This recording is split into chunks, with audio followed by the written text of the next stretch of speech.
हर।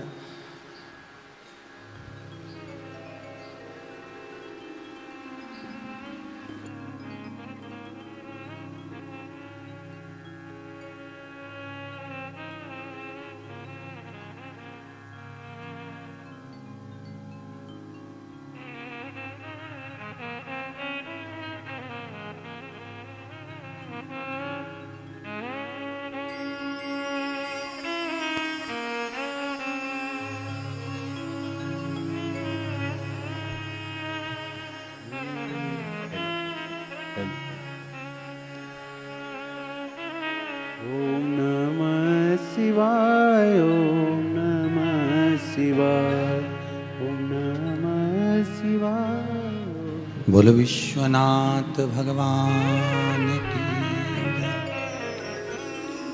हर हर महादेव, हर हर महादेव, हर हर महादेव। काशी विश्वनाथ भूत भावन भूतेश्वर, त्रिकालदर्शी कैलाशी अविनाशी,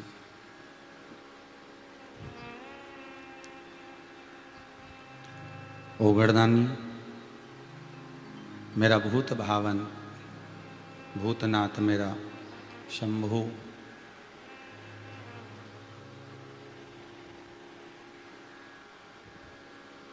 मेरा त्रिकालदर्शी कुबेर भंडारी कुबेरेश्वर महादेव,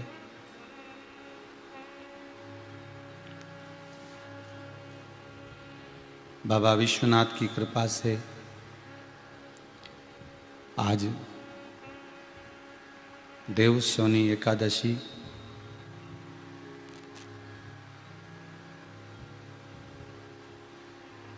जिस समय पर भगवान शंभु मेरा कैलाशी, मेरा विनाशी, मेरा शंकर,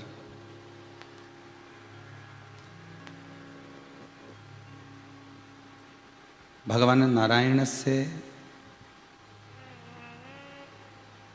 इस संपूर्ण विश्व के कल्याण के लिए, संसार के उद्धार के लिए और संपूर्ण विश्व को धारण करने के लिए मेरे ओघड़दानी, मेरे त्रिकालदर्शी, मेरे शिव कार्यभार ग्रहण करते हैं। मेरा नारायण आज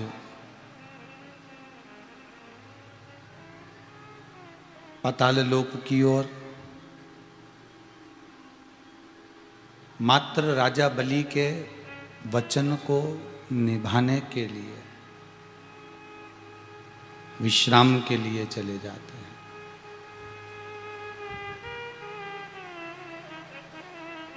बड़े भाग्यशाली हैं श्री रमेश कुमार जी गर्ग, श्रीमती पूनम जी गर्ग, जो स्वर्गीय श्री मिर्खीराम जी अग्रवाल, स्वर्गीय श्रीमती बहंती देवी अग्रवाल की स्मृति में ये गुरु शिव महापुराण की कथा को संपूर्ण विश्व में, संपूर्ण जगत में, देश और विदेश के इस संपूर्ण भूमंडल पर आस्था चैनल के माध्यम से अपने जीवन को सार्थक बनाने के लिए शिव महापुराण की कथा को करवाकर, सुनवाकर संपूर्ण जगत का कल्याण कर रहे हैं। उन्हीं के प्रतिनिधि के रूप में विठले सेवा समिति के कर्मठ कार्यकर्ता के रूप में श्री सौरभ जी कुशवाहा सपत्नी इस पावन शिव महापुराण की कथा को, शिव अभिषेक को कर कर अपने जीवन को सार्थक बना रहे हैं। कालाधिपति महाकाल, मेरा कालों का काल, महाकाल राजा, जो संपूर्ण जगत के काल को हरण करने वाला है। संपूर्ण जगत के काल को हरण करने वाला है वो कालाधिपति, मेरा महाकाल, मेरा महाकालेश्वर।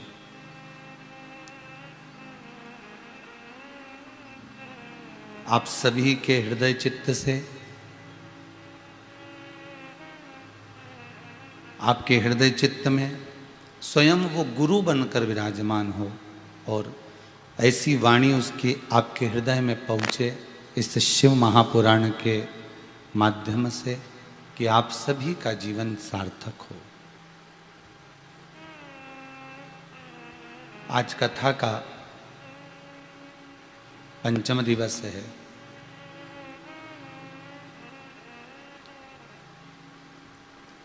पांच चाहे कर्म इंद्रिय हो, पांच चाहे ज्ञान इंद्रिय हो, चाहे मन रूपी इंद्रिय हो, इन 11 इंद्रियों को वश में करने का अगर कोई एक तरीका हो सकता है तो वो केवल भगवान की कथा, सत्संग या संकीर्तन हो सकता है। क्योंकि रामचरितमानस में भी तुलसीदास जी वर्णन करते हैं शबरी अम्बा के चरित्र में कि प्रथम भक्ति संतन कर संग।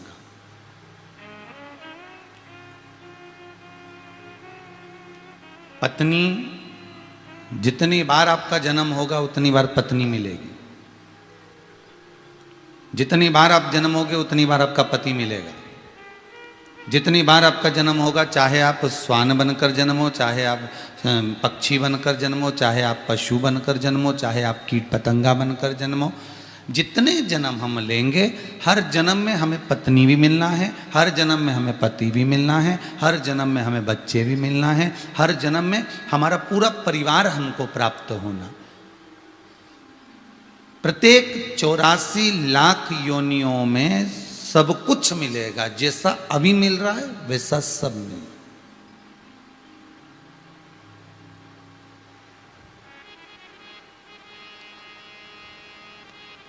चौरासी लाख योनियों में आपको सब कुछ प्राप्त होगा, पत्नी भी, बच्चे भी, कुटुंब भी, कबीला भी, नाते भी, रिश्ते भी, सब मिलेंगे।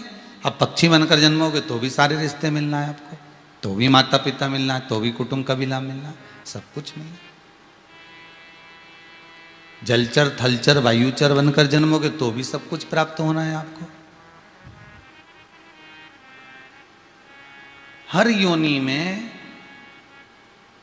प्रत्येक 84 लाख योनियों में सब कुछ प्राप्त होगा आपको, पर पूरी 84 लाख योनियों में से केवल एक योनि ऐसी है, वो है मनुष्य की देह, मानव का शरीर।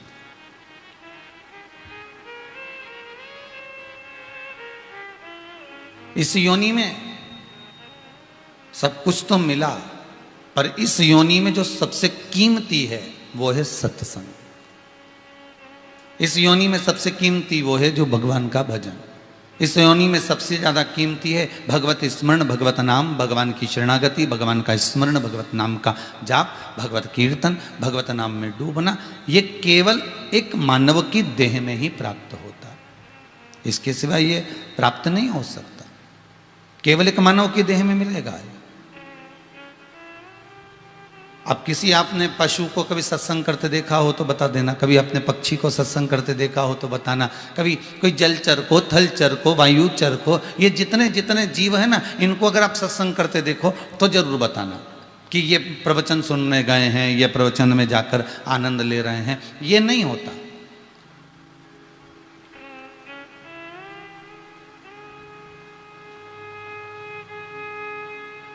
हाँ, जीव भगवान की शरणागति जरूर ले लेता है, अगर उसका पूर्व का प्रारब्ध बड़ा प्रबल हो तो।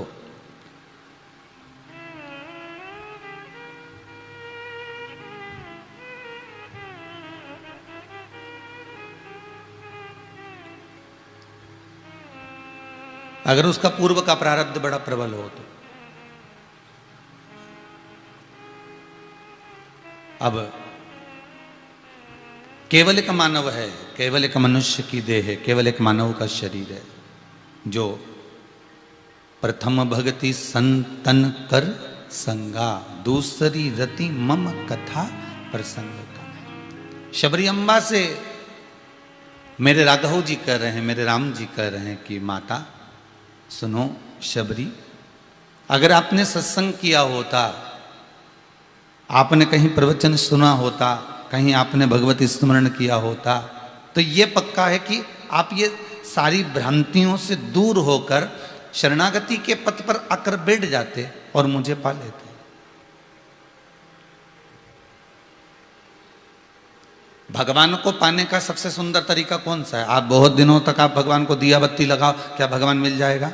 आप रोज अगरबत्ती लगाओ तो क्या भगवान मिल जाएगा? एक लोटा पानी चढ़ाओ तो क्या भगवान मिल जाएगा? ऐसे तो समुद्र के किनारे पर कोई भी शिवलिंग रख देता है, समुद्र की लहरें रोज शंकर जी का अभिषेक करती है, तो क्या समुद्र को भगवान मिल जाएंगे? नहीं।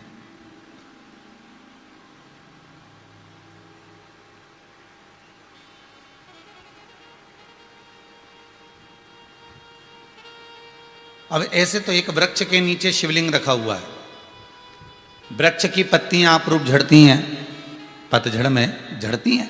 अब वो झड़ती हुई पत्तियां शिवलिंग पर जाएगी तो क्या भगवान शंकर प्रकट हो जाएगा, प्रसन्न हो जाएगा कि मुझे रोज चढ़ा रहा है? नहीं।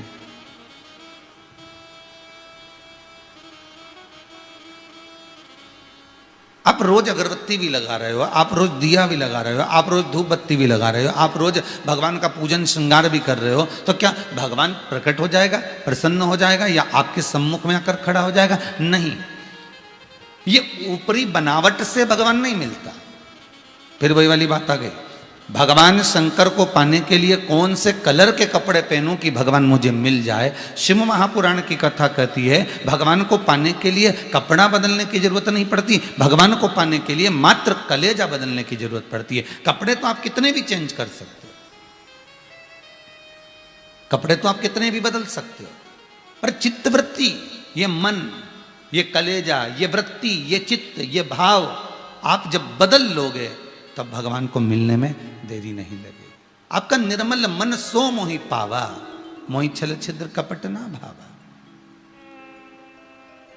भगवान कहते हैं मुझे केवल अगर किसी चीज से रिझाया जा सकता है, अगर मुझे किसी चीज से अगर मनाया जा सकता है, मुझे किसी चीज से अगर तुम मुझे रिझा सकते हो, तो अपना दिल मुझे दीजिए, अपना भाव मुझे दीजिए, अपनी चित्तवृत्ति मुझे दीजिए, अपना मन मुझको दे दीजिए।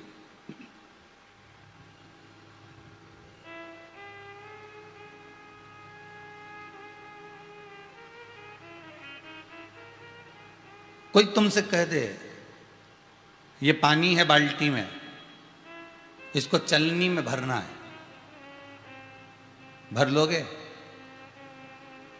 जितने आज तक चैनल पर कथा सुन रहे हो जरा दिल से तो बोलो, बाल्टी में पानी भरा हुआ है और कोई तुमसे कह दे कि इसको चलनी में भरना है, ये जो चलनी है आटे की, ये छानने वाली, ये गेहूं को छानने वाली, इस चलनी में ये पानी को भरना है, भरा जा सकता है? नहीं। फिर वो व्यक्ति जो चलनी में पानी भरना चाहता है और भरा नहीं रहा, वो किसी सदगुरु की शरण चले जाता है और सदगुरु की शरण में जाकर कहता है गुरुदेव मेरी परीक्षा ली जा रही है। गुरुजी ने पूछा कैसी परीक्षा? गुरुदेव वो चलनी में पानी भरने का बोल रहा है, मैं कैसे भर सकता हूं? गुरुजी बोले इतनी सी बात के लिए टेंशन लेकर बैठा है, पानी की बाल्टी को उठा ले जा और एक काम कर फ्रिज में रख दे, जब वो पानी कठोर हो जाए, बर्फ बन जाए, चलनी में लेके बैठ जा। पानी कैसे नहीं आएगा?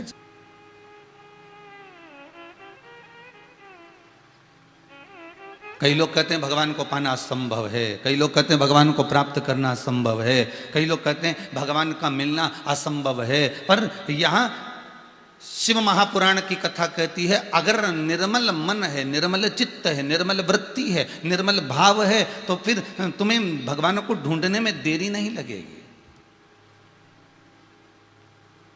फिर सब संभव हो सकता है, फिर आपको कुछ ढूंढना नहीं पड़ेगा, फिर वो मिल जाएगा। बस महाराज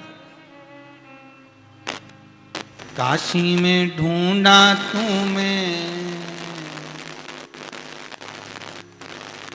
उज्जैनी में पाया है। काशी में ढूंढा तुम्हें, उज्जैनी में पाया है। ओंकारेश्वर की नर्मदा में भोले बाबा का ठिकाना है। दुनिया वाले क्या जाने मेरा रिश्ता पुराना है। ये संबंध हम उसको संपूर्ण जगत में, संपूर्ण विश्व में, संपूर्ण जगह पर ढूंढने का प्रयास कर रहे हैं, पर अपने भीतर खोज नहीं पा रहे। जिस दिन हमारी चित्त वृत्ति, जिस दिन हमारा मन, जिस दिन हमारी वृत्ति एक एकाग्र चित्त में परमात्मा की होगी, उस दिन भगवान हमारे पास में होगा। उस दिन मेरा देव अधिदेव महादेव तुम्हारे सामने होगा।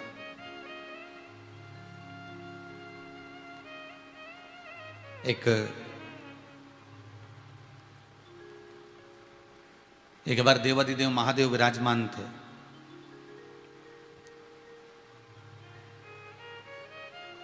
और भृंगी भगवान शिव का गण, भृंगी भगवान शंकर का गण। आज भोलेनाथ जी से कहकर जा रहा है गुरुदेव, बाबा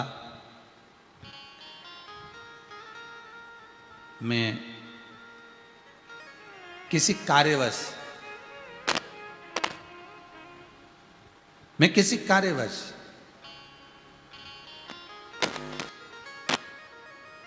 मुझे कहीं जाना है भोलेनाथ, मुझे किसी कार्यवश जाना है भोलेनाथ। आप कृपा करें, दया करें, जिससे मेरी यात्रा मंगलमय हो, मैं आराम से जाऊं। भृंगी को देखकर भगवान शंकर बोले, तुम्हें हमें छोड़कर जाने की कौन सी जरूरत पड़ गई? तुम हमको छोड़कर जा रहे हो तो तुम्हें जाने की जरूरत क्या है? क्यों जा रहे हो? काहे के लिए जा रहे हो? क्या काम आ गया ऐसा? जाने का कारण क्या है?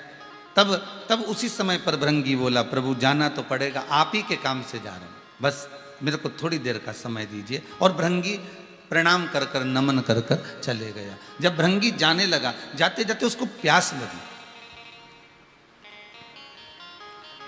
अब उसको प्यास लगी तो उसने सोचा मेरे को पानी पीना है। एक सुंदर सा जलाशय था, उस जलाशय का पानी उस भृंगी ने बड़े प्रेम से पात्र में भरा और भरकर उसको पिया तो उसको बड़ी तृप्ति हुई। कितना मीठा जल है, कितना सुंदर जल है, कितना निर्मल जल है, कितना शीतल जल है। उस भृंगी ने उस जल को पी लिया तो उसके मन में आया, इतना सुंदर जल तो मैंने कभी पिया ही नहीं था। और भृंगी ने वहीं से एक पात्र में जल और भरा और वो जल लेकर भृंगी सीधे शंकर जी के पास आ गया।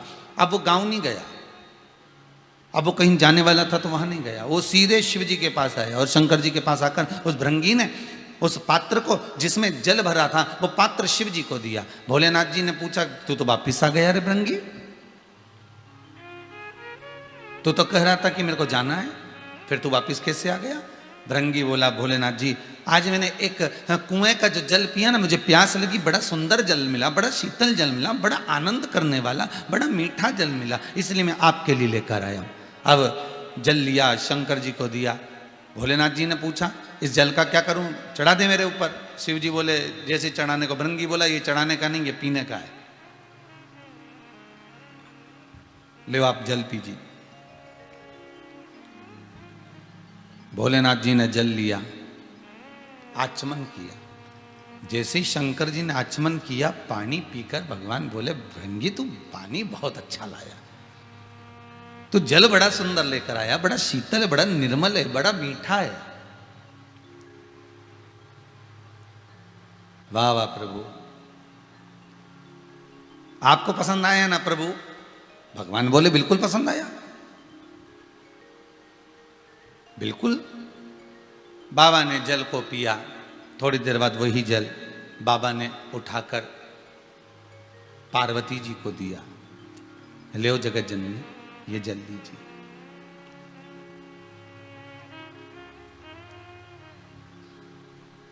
जगत जननी ने वो जल लिया, पिया। वाह वाह प्रभु, भृंगी एक बात तो है बेटा, बड़ा सुंदर जल लेकर आया है, बड़ा मीठा जल लेकर आया है, बड़ा शीतल जल लेकर आया है तू पीने के लिए, बहुत बहुत सुंदर जल लाया। पास में बैठे थे श्री कार्तिकेय महाराज, माता ने कार्तिकेय जी को दिया, कार्तिकेय जी ने जो मुख में लिया तो कुल्ला कर दिया।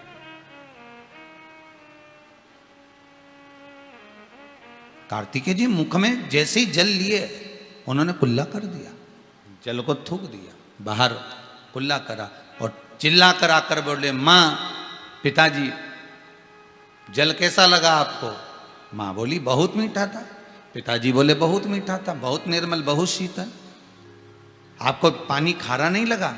कितना गंदा जल लेकर आया है भृंगी, इसकी बुद्धि कहाँ चली गई? ऐसा खारा जल लेकर आया, बताओ ये कोई जल पीने लायक है?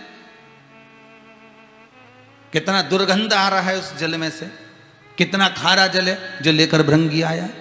और आप कह रहे हो कि बड़ा मीठा जल है, बड़ा निर्मल जल है। एक घुट मेरे कंठ पर ना गया, मेरे को थूकना पड़ा। ये पीने लायक जल है? भगवान शिव और पार्वती दोनों बोलना चालू करे तो क्या बोलें।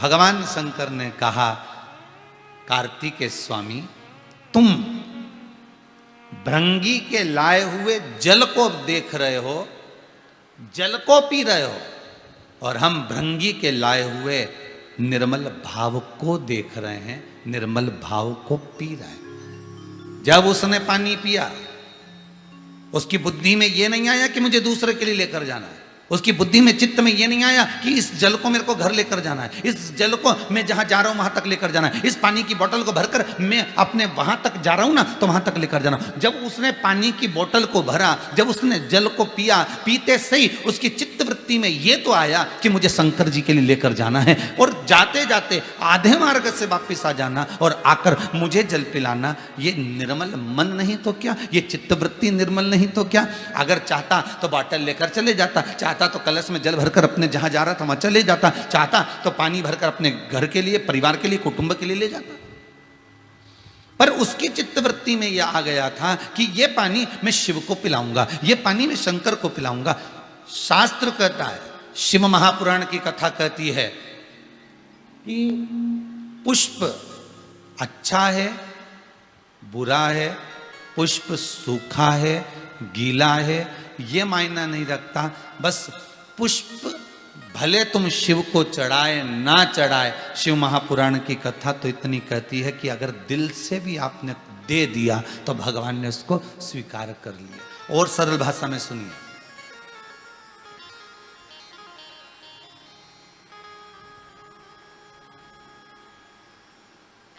बहुत सरल भाषा में और सुनिएगा।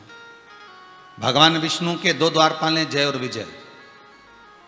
आपने बार बार भागवत में सुना होगा, बार बार शिव महापुराण में, विष्णु पुराण में, अग्नि पुराण में, पद्म पुराण में, जितनी पुराणें आती हैं उनमें आपने वर्णन सुना होगा कि जय और विजय ये भगवान विष्णु के दो द्वारपाल हैं। और ये कोई साधारण नहीं है।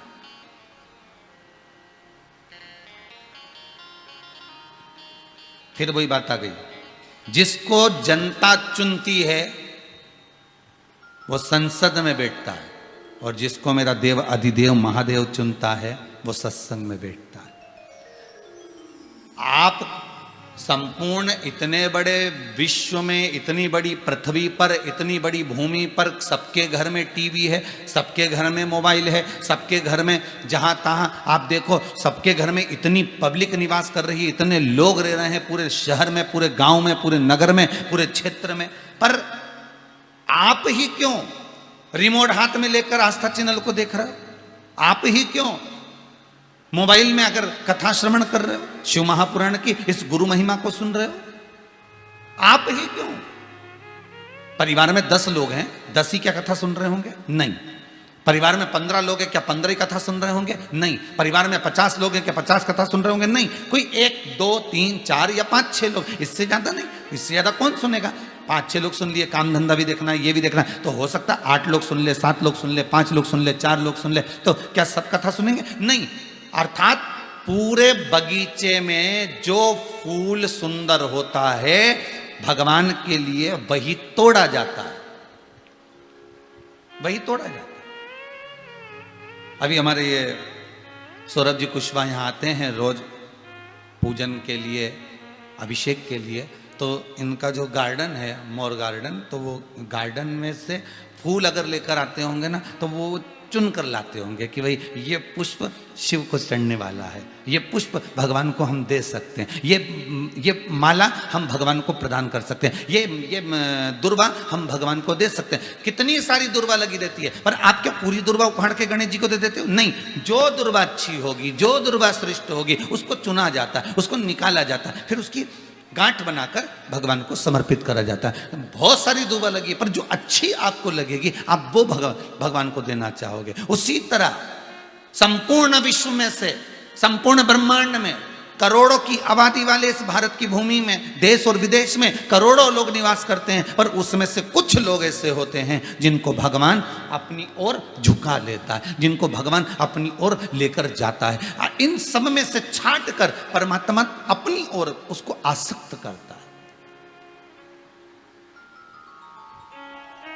भगवान कहता है कि तुम मेरी इस पावन कथा का रसस्वादन करो और संपूर्ण विश्व का कल्याण करो। आप सुनोगे तो ना जाने कितने और तरेंगे, कितने और सुनेंगे। भगवान ग्रहण कर रहा है, भगवान प्राप्त कर रहा है। आप जितना श्रवण करेंगे, आप जितना सुनेंगे, जितना पाएंगे, भगवान ने आपको चुन कर रखा है। ध्यान देना, कभी अहंकार मत करना। अगर आप कुछ दान करते हो ना तो अहंकार मत करना कि मैं देखो इतना दान करता हूं। आप कोई पुण्य करते हो ना तो अहंकार मत करना कि मैं इतना पुण्य करता हूं। आप अगर भजन करते हो तो अहंकार मत करना कि मैं इतना भजन करता हूं। आप अगर सत्संग करते हो तो इतना अभिमान ना करिएगा कि मैं सत्संग करता हूं, या मैं कथा करा रहा हूं, या मैं कथा कर रहा हूं। तो ये अभिमान नहीं आना चाहिए। भगवान ने आपको चुना क्यों?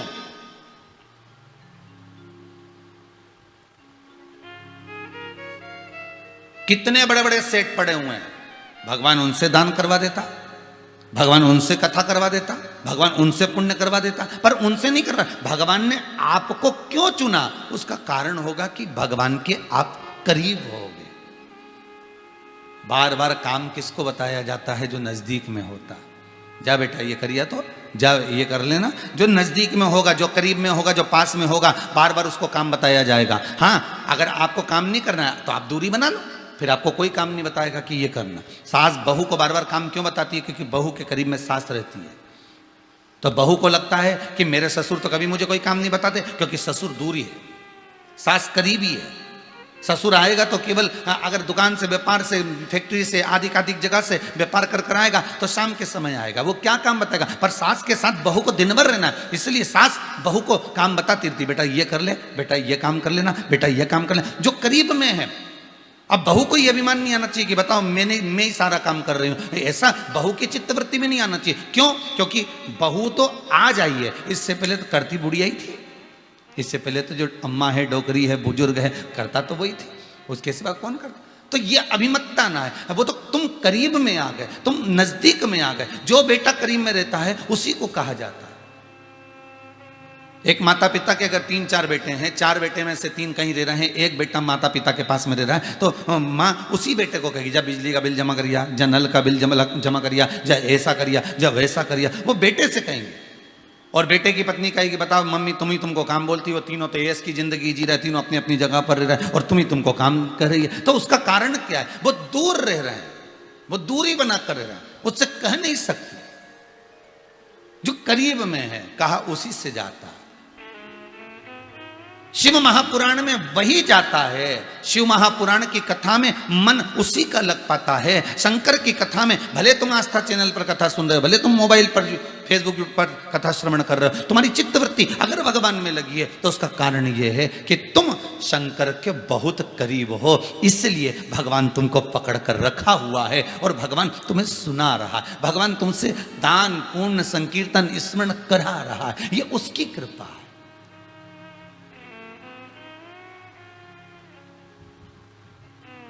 ये उसकी दया।